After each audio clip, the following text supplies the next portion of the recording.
Welcome to Made in the Low Country. My name is Stephanie and I'm really excited to share today's project with you. We are going to be ice dyeing fabric.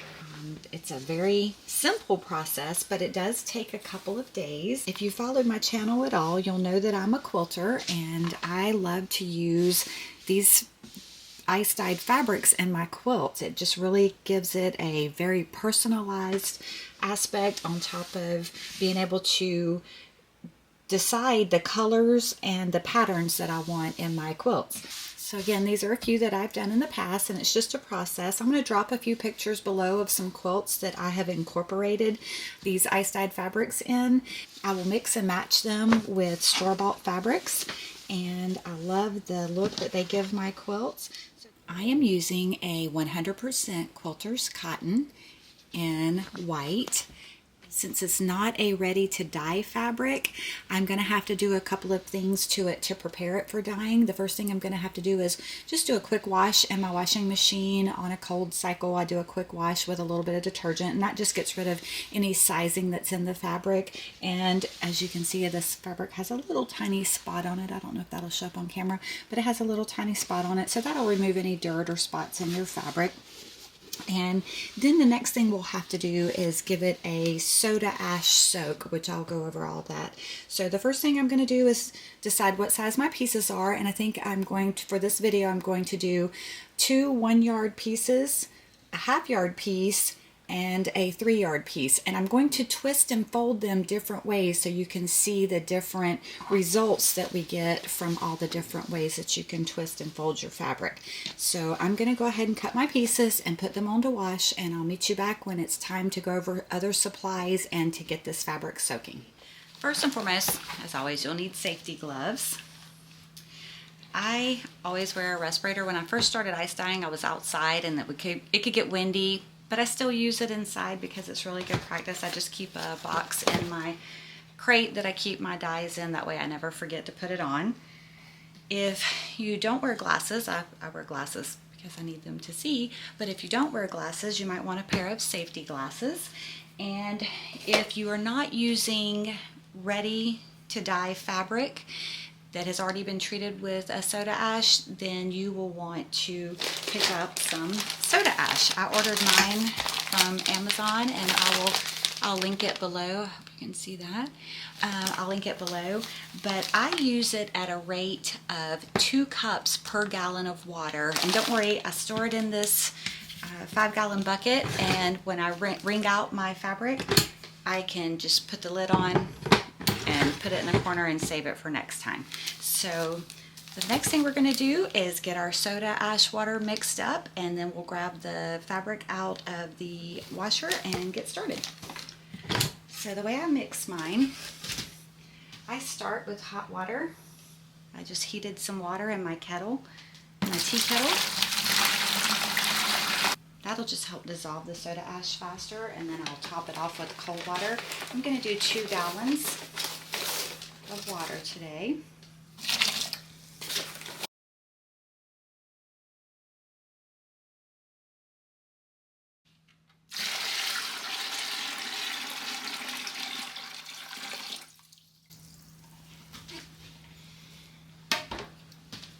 Alright, I'm going to go grab my fabric and soak it in this for no less than 20 minutes, but up to an hour. I typically like to do it for up to an hour. I just feel like I mix my soda ash a little strong, and I like to soak my fabric for a good while because I really want to get a good pop of color. Just like with soap making, you're going to want to be working in a well-ventilated area. I'm actually this is a storage room in our workshop. It used to be a tack room, so it has a nice big door that I can leave open, but it also protects me from the wind so I don't get the dye actually blowing in my face as I'm sprinkling over the fabric. So I'm just unfolding my fabric. You'll want to everything unfolded because you want to be sure that each part of the fabric has a good contact with the soda ash.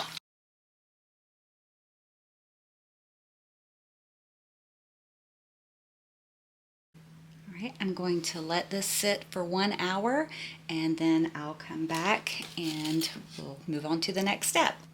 I'm just going to set the lid on top. That way no dust or dirt gets in. The most important supply that you're going to need for ice dyeing fabric is your dye, and this is where the fun comes in.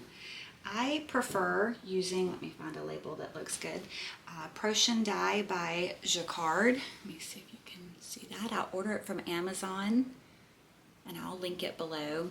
I like to write on the lid so as I'm grabbing what it is, and then as I'm grabbing I can see quickly what colors I have here. When I order them, I typically order, again let me find one with a decent label, I typically order them in a smaller size, and if I really like the size and I know I'm going to use it a lot, like bubblegum and antique gold and of course pale aqua, I use those colors a lot. I will order it in a larger container so I don't run out. The last thing you're going to need are some tubs with some racks in them. I picked these racks up at AC Moore. They closed down in Myrtle Beach, so they were selling all their store fixtures for very cheap. I think I picked them up for a couple of dollars a piece. So I have 2 in each one to keep them stacked very high. That way as the ice melts, my fabric won't sit in that diluted water, which wouldn't be pretty. This is another option. I've never tried this. We'll be trying this together today. I found this in my husband's workshop, so that's why they're wet, because I had to wash them off because they were really dirty. It's just some kind of little shelf. He had some tools and things in there, so they have holes and it would keep my fabric up, and it has sides to hold the ice. So I'm looking forward to trying these out today and seeing how they're going to do. The next step will be to wring the fabric. I think my fabric's been in here for about an hour and 10 minutes. I got busy just setting things up. So the next step is going to be to wring these pieces of fabric and then to wad them how we want them on our racks. So I'm going to start with a smaller piece. So again, just wring your fabric into your bucket because you can save this.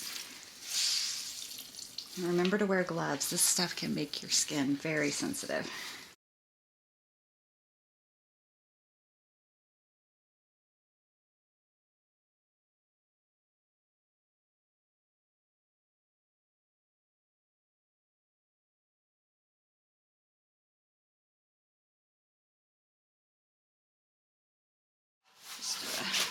I'm going to twist it.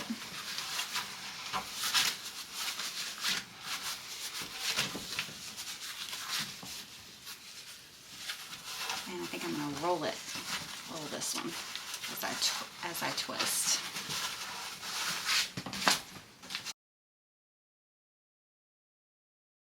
I think I'm just going to kind of ball it up, and we'll get to look at all the different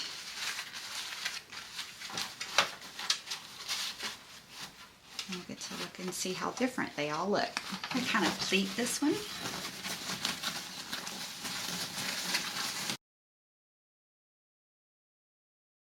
And give it a little bit of a twist.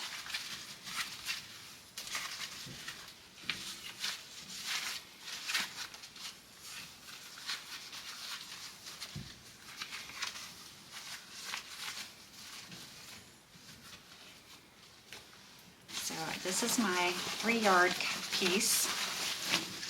So what I'm going to do is just start twisting it.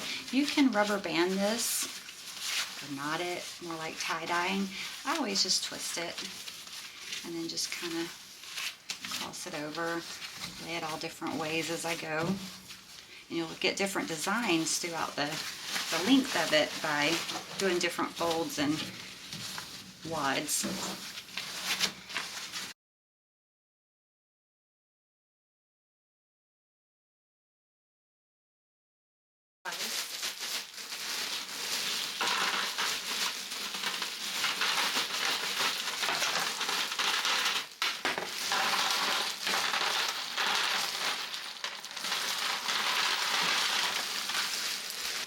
It's important to be sure all of the fabric is covered, because if you have any of the white poking out, it may not get colored. So you need to try to balance the ice where it stays on the fabric so that you have good color coverage.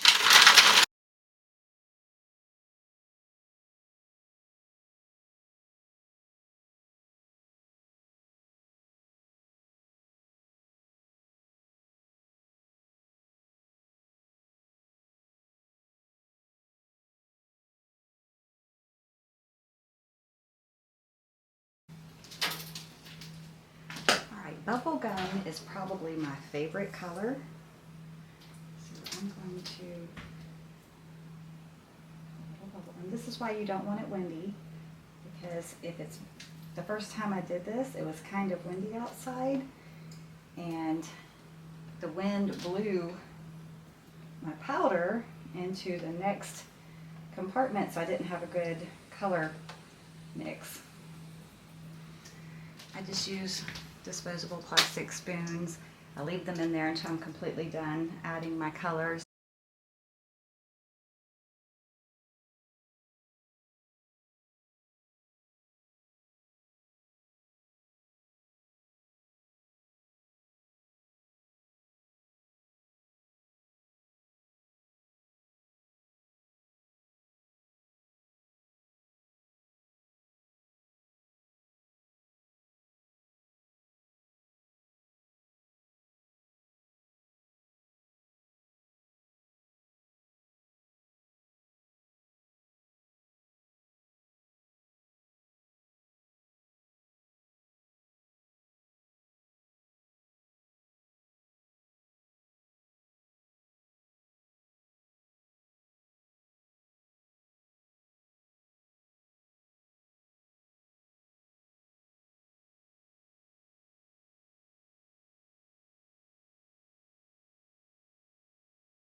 Alright, I'm happy with how that looks, so I'm going to wash my spoons and clean up, and I'm going to cover this with a plastic cover. You could use a painter's cloth, an old shower curtain, and I'm going to let this sit overnight for 24 hours, and then tomorrow we'll come back and see what we've got.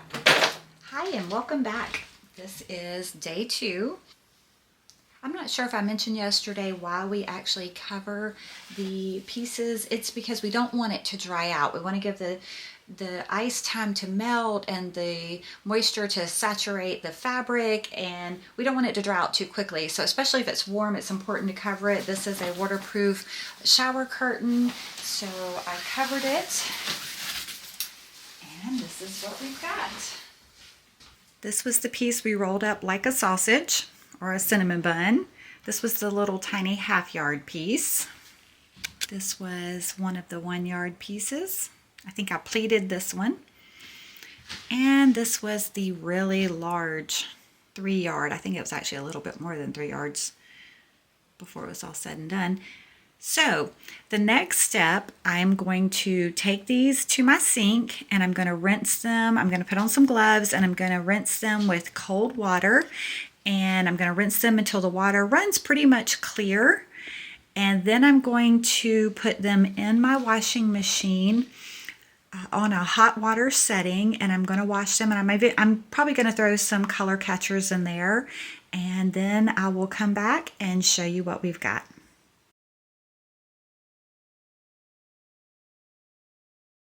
So that's the first one. Alright, so see, it's almost running clear, so I'm going to go put this in the washing machine and start on the next one.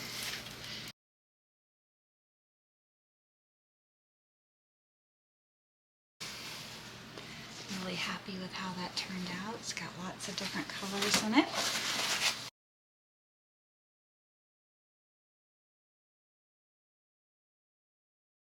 These are the color catchers that I use in my washing machine. You actually just, look like little dryer sheets, but they go right in your washer with the clothes. You just throw them in before you start it, and it grabs any extra color that comes out your clothes. So I use these all the time when I'm washing fabric to make quilts, to be sure, especially reds because they bleed so bad.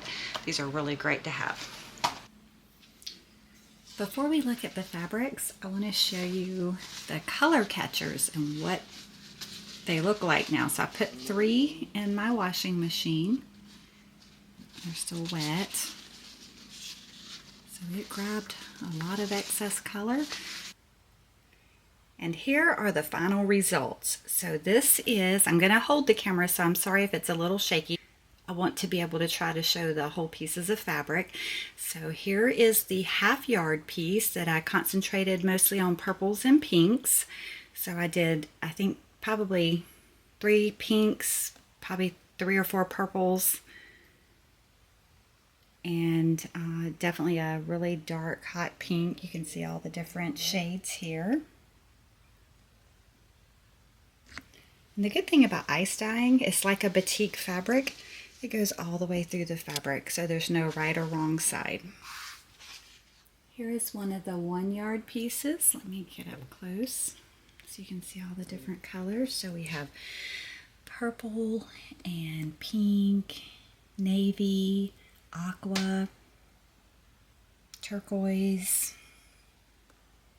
I think I even put a little yellow.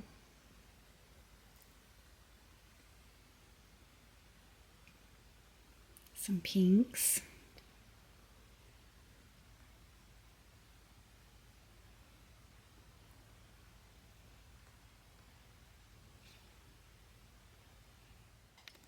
This is my favorite piece. This is the piece that I pleated and then rolled up.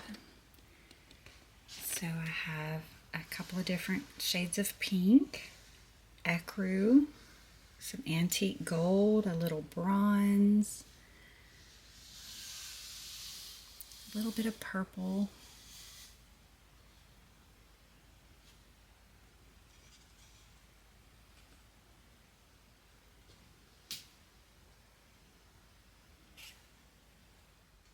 and last we have the 3 yard piece. It's folded in half and it's really, really large.